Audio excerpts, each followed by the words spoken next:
皆さんごきげんよう、上川薫です。今回取り上げる話題は、ロシア軍によるウクライナ侵略、本格的な侵攻が始まってから1ヶ月が経ったわけですが、ロシア軍による侵攻は思ったようには進んではいません。なぜそのようなことになっているのか、一つの戦場を見るだけで全体を説明することができる象徴的な場面が発生しています。今回の動画においては、戦局の転換点となるであろうヘルソン攻防戦を解説するとともに、今後の展開についてもお話をしていこうと思います。まずは現状の説明からいきましょう。全体の状況から言えば、北部戦線、東部戦線、南部戦線、この3つの戦線について分けて説明します。北部戦線においては、首都キエフ、そして第2の都市ハリコフに対する攻勢が行われているわけですが、この重要都市2つについては、陥落する様子は今のところありません。特に首都周辺における攻防戦においては、ウクライナ軍が反転攻勢を仕掛けている状態で、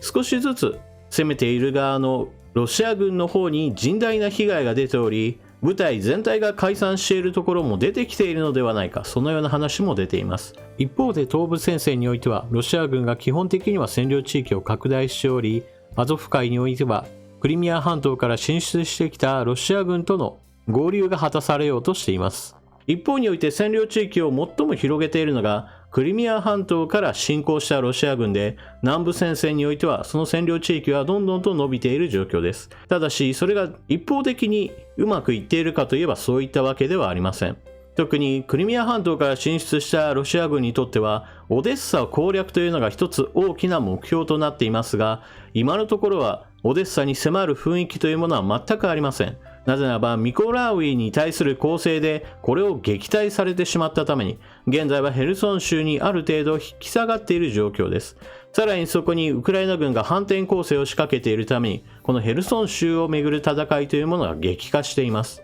一方においてアゾフ海沿岸に対する侵攻といったものが進んでいるために、マリウポリが陥落するのも残念ながら近いのではないかと言われている状況です。しかしヘルソン州をウクライナ軍が取り返そうとしているその試みというものは今まさに成功しようとしています。ミコラウイ攻略に失敗したロシア軍は現在はヘルソンに押し止められているわけですが、前線の司令部としてロシア軍が選定したのがヘルソン国際空港です。ロシア軍は何度となくこの国際空港にヘリ部隊などを投入し、そしてこの周辺における制空権を獲得しようとしました。しかしあまりにも前線であったために、ウクライナ軍側からの遠距離攻撃などを集中的に受けて、このヘルソン空港では2人の将官が亡くなっています。3月18日にはモルドビエチェフ中将が亡くなったとみられ、またその1週間後の3月25日にはレゼンツェフ中将が同じくヘルソン空港にてウクライナ軍の攻撃を受けて亡くなっています。このように繰り返しロシア軍の司令官級の人間が亡くなっているというのは、ロシア軍がどれだけこの地域に対する侵攻を重要視しているかを示しています。しかし同時に2人が亡くなっている以上、この地域に前線司令部を置くのは明らかに間違っているわけですが、それでもロシア軍は同じ行動を取り続けているわけです。このあたりがまさにロシア軍がなぜ弱いのかといったことを説明するのに非常に良い教材となっています。ロシア軍がなぜ将官2人が亡くなってもなお、さらにこのヘルソンにこだわり、そして前進を試みようとしているかというのは、オデッサを落とすだけというのが目的ではないからです。確かにオデッサを落とせば、ウクライナにおける黒海沿岸の都市を全て制圧することができるために、ウクライナの軍港だけではなく、海への出口そのものを全て奪うことにつながります。ロシアの目指しているのはその先の隣国モルドバです。モルドバは東欧諸国の中で最も国力が小さい国として知られており、しかもモルドバ国内には分離独立派と称されるロシア側の勢力があって、しかもロシア軍も少数ではあるものの駐屯しています。ですからヘルソン、ミコラウイ、オデッサ、そしてモルドバへ侵攻すれば、この地域全域にかなりの占領地域を獲得することが可能になるわけです。このような命令が一番上の司令官、私はおそらくプーチン大統領の命令だと考えているわけですが、たとえ現場において、いやこの場面において、この地域において前線に司令基地を置くと敵からの攻撃を受けてとてもではないが持ちこたえられないなどというような現実に即した状況判断は許されていないのだと思います。上官の命令は絶対だという話は古今東西どこの軍隊でもかなり共通しているルールなわけですが、しかし部下からの状況説明によってそのような命令が今は成り立ちませんよということが本来ではある程度通らなければなりません。しかし現在のロシア軍においてはそのような現場からの声というものが一切受け付けられないような状況なのでしょう。ですから無理な前線基地の押し上げといったものを行い、それに伴って2人の司令官が全く同じ場所で2人亡くなるなどという非常に愚かなことを起こしているわけです。軍隊というのは基本的に正しい作戦命令を受けてそれを実施する場合においては決して悪いわけではありません。しかし上官が間違った作戦命令を出してしまえばそれに伴って実行する側は非常に大きな損失を被ることとなります。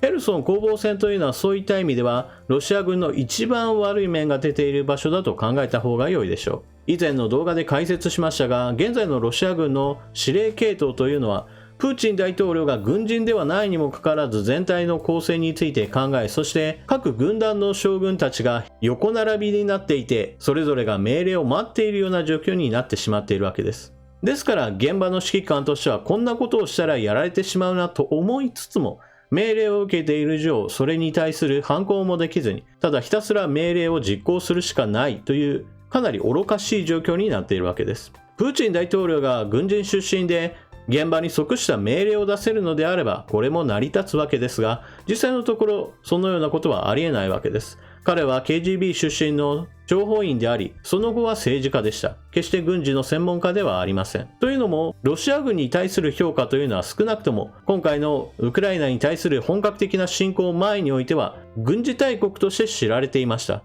その背景にあるのは予算が多いだけではなく、実際問題その軍隊の運用方法などにおいても理論的によく考えられ、そして洗練されているだろうと思われていたからです。しかしそのような海外からの評価を受ける将軍が実際のところ一切権限を持たされておらず、一軍団の将軍としてただただ無茶な命令を実施するだけの現場指揮官になり下がっているのが今のロシア軍の最大の欠点だと言えるでしょう。そしてここからの展開についてお話ししておきましょう。まず第一に反転攻勢は始まりました。ロシア軍はウクライナ領内に入ってきて東部と南部において占領地域を広げているわけですが、しかし同時にその補給線についてズタズタになっている状況で決して順風満帆ではありません。もちろんウクライナ軍側も攻撃を受けているわけですが死傷者も出ています。しかしウクライナには世界各国からの人道支援や軍事物資の支援、情報支援などが入っていることもあって圧倒的に今後の下支えは強い状態です。一方においてロシアは国力的に言えば今後経済制裁の影響などもあって物資の手配やもしくは補給線を再建強化することには困難を伴うでしょう。ですから時間が経てば経つほど基本的な戦況としてはロシアの方が不利になるわけです。そのため今現れている現象としては首都周辺の攻防戦においてじわじわとロシア軍を押し返している状況であったり、今回の件で言えばヘルソン州の攻防戦はおそらくはウクライナ軍が勝利するでしょう。ヘルソン州を奪い返すことができれば今後の展開は2つ考えられます。ウクライナ軍がクリミア半島に進出し奪われた領土を取り返すという展開。そしてもう一つ目がクリミア半島には進出せずロシア軍に占領されているアゾフ海沿岸の自国領土を取り戻すという展開です。インターネット上ではこのような展開についてはすでに多くの方が想像されており、基本的に面白い話としてクリミア半島をウクライナ軍が奪取するのではないかといったことが期待されているわけですが、もし私が作戦参謀の身であればそのような進軍については絶対に反対します。というのは優先順位として今ウクライナ軍が取り戻さなければならないものが2つあります。まず第一にクリミア半島から進出してきたロシア軍は2つのものを奪いました。その2つのものを奪い返さなければならないのです。奪い去ったものというのはまず第一に原子力発電所、そして第2はクリミア半島の水源です。原子力発電所は当然のように国内に電力を行き渡らせるためには非常に重要なインフラです。また水源について言っても地味ではありますが、これまた非常に重要なインフラです。クリミア半島から進出したロシア軍にとってこの2つを抑えたことは今後占領地域を維持するためにも絶対に必要なものですから、逆に言えばウクライナ軍としては絶対に取り返さなければならないものです。電力についてはそりゃそうだと特に説明は必要ないでしょうが、一方で水源については説明をしっかりとしておかなければなりません。というのも、クリミア半島はその水源を多くをウクライナ本土側に頼っていました。その割合としては、クリミア半島内部の貯水池やもしくは井戸などを頼りにした水源 15% に対して運河を使ってウクライナ本土から渡ってきた淡水を利用するそちらの方が 85% という割合になっていました。しかしロシアがクリミア半島を強引に奪い取ったことにより運河の運用が凍結されて非常に少ない水でやりくりしなければならない状態になりました。このためクリミア半島内における農業や工業に使う水というものは非常に制限され、また飲み水についていっても決して良好な状態ではありません。雨が少なくなってしまうと給水制限などがかかるような状態になってしまっているわけです。ですからロシアとしては何としてもウクライナ本土側にあった水源を取りに行きたかったという事情があるわけです。逆に言えばこの水源をウクライナ側がしっかり持っていれば、ある意味兵糧攻めみたいなことができるわけです。大量に水がなければクリミア半島に何かの生産工場を作るのもちょっと難しいし、農業振興などを行うにも圧倒的に水が足りないわけですから、クリミア半島の人たちは少なくとも農業や工業商業の発展が制限された状態でロシアに対する知性に対する反感というものを持つようになるわけです。ですからウクライナ軍が